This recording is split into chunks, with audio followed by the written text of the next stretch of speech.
Hello students, আমার চ্যানেলে তোমাদেরকে স্বাগত। শুরু করছি ক্লাস 12 থার্ড সেমিস্টারের একটি Bangla model question paper set সমাধান আমরা করব। ঠিক আছে, তো দেখতে পাচ্ছ তোমাদের সামনে হচ্ছে রায় মার্টিন প্রশ্নবিচিত্রা ক্লাস 12 থার্ড সেমিস্টার। তো এই প্রশ্নবিচিত্রা থেকে কিন্তু আমরা আজকে প্রথম যে বাংলা মডেল সেটটা আছে সেটা সমাধান করব। ঠিক আছে, তো চলো শুরু করি, ক্লাসটি দেখে নাও।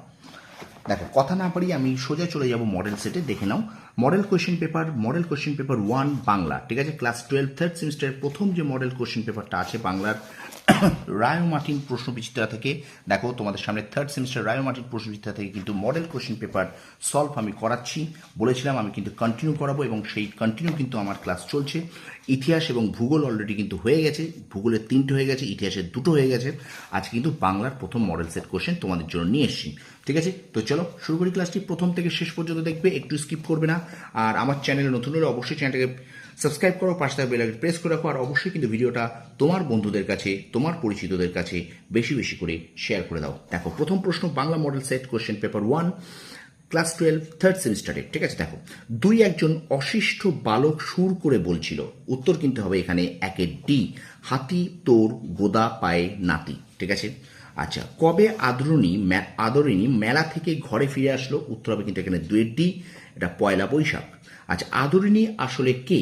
আদরিণী আসলে কিন্তু একটি হাতি, 3 সি।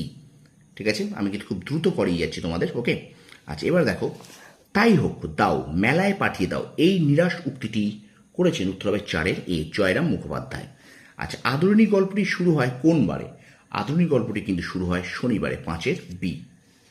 আচ্ছা এবারে দেখো, পাঠ্য ধর্ম কবিতাটি কি জাতীয় কবিতা? পাঠ্য ধর্ম কবিতাটি কি জাতীয়? এটা কিন্তু সনেট কবিতা, 6 সি। আচ্ছা আইনস্টাইনের ধর্ম কি ছিল? উত্তর হবে 7 ই দিগন্ত পেরোনো। আচ্ছা কবির মানুষকে কোন পথে থাকতে বলেছিলেন? কবির মানুষকে কোন পথে থাকতে বলেছিলেন? উত্তর হবে সত্যের পথে, এটারও 8 সি। আচ্ছা 9 দাগের উত্তর দেখো, বলছে দিগ্বিজয় রূপকথা কবিতায় কথক নিজেকে যেভাবে অভিহিত করেছেন? উত্তর হবে রাজপুত্র হিসেবে, 9 সি হবে। আচ্ছা 10 দাগ দেখে নাও, দিগ্বিজয় রূপকথা কবিতাটি যে শ্রেণীর কবিতা? এটা হলো রূপাকাশ্রী কবিতা, 10 সি। ঠিক আছে, আচ্ছা 11 দাগে দেখো, বলছে স্বামীজি কোথা থেকে উদ্বোধন পত্রিকার সম্পাদককে তাঁর পত্র প্রবন্ধ বাংলা ভাষা পাঠিয়েছিলেন? উত্তর হবে কিন্তু 11 সি, এটা হবে আমেরিকা থেকে।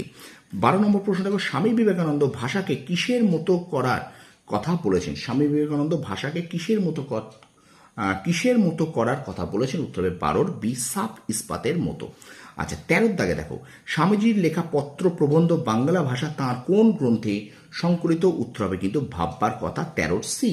ঠিক আছে, এবার দেখো পুত শব্দের অর্থ হলো পবিত্র, 14 এ। স্টুডেন্টস ভিডিওটা একটু বেশি করে শেয়ার করবে, লাইক করবে। লাইক করলে আমার ভিডিওর অবশ্যই কিন্তু রিচ বাড়বে। তোমরা একটুখানি শেয়ার করো, লাইক করো। চ্যানেলে নতুন হলে কিন্তু চ্যানেলটাকে অবশ্যই সাবস্ক্রাইব করো। ঠিক আছে, একটু বেশি করে শেয়ার করো।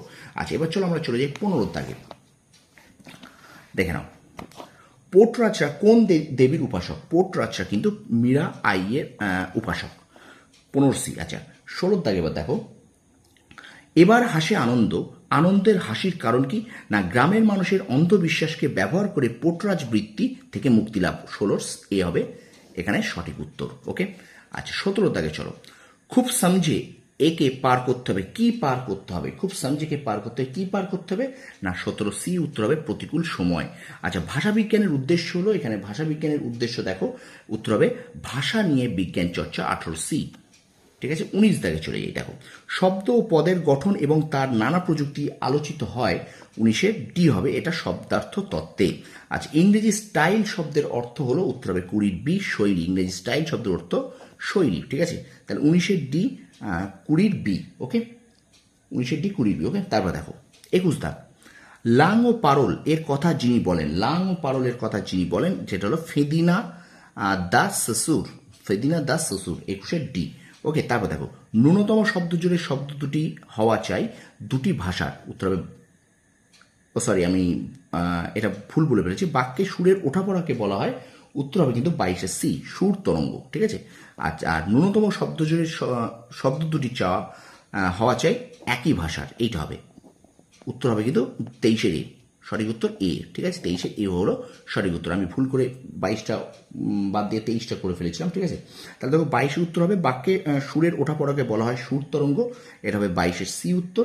এবং 23-এর হবে কিন্তু ন্যূনতম শব্দ জোড়ে শব্দটি হওয়া চাই একই ভাষার। ঠিক আছে, 23-এর হবে এর অ্যান্সার। ঠিক আছে, তারপর দেখো শব্দার্থকে প্রধানত ভাগ করা যায়, উত্তর হবে 24-এর সি, দুই ভাগে। শব্দার্থকে প্রধানত দুই ভাগে ভাগ করা যায়। আচ্ছা, 25 দেখো হলো মেঘ মানেই বৃষ্টি, এখানে মানে কথাটির অর্থ কি? এখানে মানে কথাটির অর্থ কিন্তু ইঙ্গিত অর্থে, 25C। ঠিক আছে, এখানে কিন্তু 24C 25C। আচ্ছা, এবার দেখো বিচারপতি রানার অবাক পৃথিবী জাতীয় বহু স্বার্থক গণসঙ্গীতের স্রষ্টা হলেন সলিল চৌধুরী, এটাও কিন্তু উত্তর হবে 26-এর সি। আচ্ছা, 27 দেখো কীর্তনের অঙ্গ কোনটি? শৃঙ্গার, 27-এর সি। ঠিক আছে, তাহলে এখান থেকে কিন্তু কীর্তনের অঙ্গ কোনটা? 27-এর সি হবে উত্তর। সরি, কীর্তনের অঙ্গ কোনটি নয়, কীর্তনের অঙ্গ কোনটি না, 27-এর সি হবে উত্তর। শৃঙ্গার কিন্তু কীর্তনের অঙ্গ নয়। ঠিক আছে, আচ্ছা চলো এবার চলে যাই আমরা পরের প্রশ্ন, একটু শেয়ার করো। 28 দাগ দেখো কোন বৈজ্ঞানিক খাবারে ভেজাল নির্ণয়ের রাসায়নিক পদ্ধতি উদ্ভাবন সংক্রান্ত যুগান্তকারী মৌলিক গবেষণা করেছিলেন? উত্তর এখানে হবে 28-এর ডি, প্রফুল্লচন্দ্র রায়। আচ্ছা, পরের প্রশ্ন দেখো প্রথম কোন বাঙালি মহিলা সাঁতার কেটে ইংলিশ চ্যানেল অতিক্রম করেছিলেন? উত্তর হবে 29-এ এ, আরতি সাহা। আচ্ছা, শূন্যস্থান পূরণ করে সঠিক বিবৃতি বেছে নাও। দেখো জয়রাম বাবু পদ্মা পার হতে কতক নৌকাপথে, কতক ড্যাশ গাড়িতে, কতক পদব্রজে এসেছিলেন? উত্তর হবে কিন্তু এখানে 30-এর সি, গরুর। ঠিক আছে, পরের প্রশ্ন 31 দাগ দেখো আধুনিক গল্পের পরিচ্ছেদ সংখ্যা 31-এ বি 7টি। ওকে, আচ্ছা 32 দেখো বুদ্ধ, চৈতন্য, রামকৃষ্ণ প্রমুখ মনীষী ড্যাশ এসেছেন? উত্তর হবে 32-এ এ, লোকহিতায় এসেছেন। আচ্ছা 33 দেখো এই যে ড্যাশ মাথা যতই উঁচু করুক, 33 উত্তর হবে কিন্তু 33-এর বি, সুবিধে নয় সময়টা। ওকে, আচ্ছা 24 দেখ দ্য ফিনিক্স অ্যাওয়ার্ড পান, বলো 34 হলো দ্য ফিনিক্স অ্যাওয়ার্ড পান কিন্তু পিসি সরকার, 35, 34-এর বি। আচ্ছা, এখানে একটা স্তম্ভ মেলা আছে, আমি স্তম্ভ মেলাটা পড়ছি না, উত্তরটা হবে কিন্তু এই ডিটা, 1-এর বি, 2-এর এ, 3-এর ডি, 4-এর সি। 1-এর বি, 2-এর এ, 3-এর ডি, 4-এর সি, অর্থাৎ 35-এর ডি হবে উত্তর, 35-এর ডি।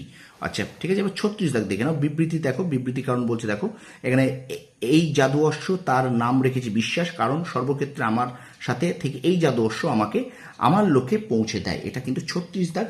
দেখো 36 দাগের এখানে কিন্তু 35-এর ডি হয়েছে, হ্যাঁ 35-এর ডি। আচ্ছা 36 দেখো 36 কিন্তু উত্তর হবে এখানে সি। এখানে এ ও আর উভয় সঠিক এবং আর এর সঠিক ব্যাখ্যা, সঠিক কারণ।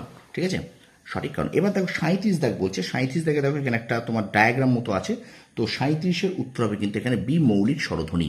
ওকে, আচ্ছা 38 দাগে চলে যাই আমরা, 37 বি উত্তর। 38 দাগে চলে যাই, দেখো ক্রম অনুযায়ী বাক্যের পুনর্বিন্যাস করে, এখানে কিন্তু বি হবে 4-1-3-2, 4-1-3-2। ঠিক আছে, 4-1-3-2।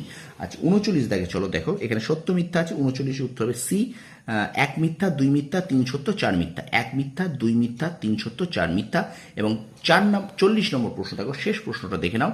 এখানে দেখো মাস্টারমশাই যেদিন ব্ল্যাকবোর্ডে রবীন্দ্রসঙ্গীতের 2টি লাইন লিখলেন, হাসি কান্না হীরা পান্না দোলে ভালে কাঁপে ছন্দে ভালো মন্দে তালে তালে, লেখার পর তিনি হাসি কান্না আর ভালো মন্দ এই দুটি শব্দ জোর আন্ডারলাইন করে দিলেন। তারপর জিজ্ঞাসা করলেন এই দুটি শব্দ জোরের বৈশিষ্ট্যটা কি বলতে পারবে?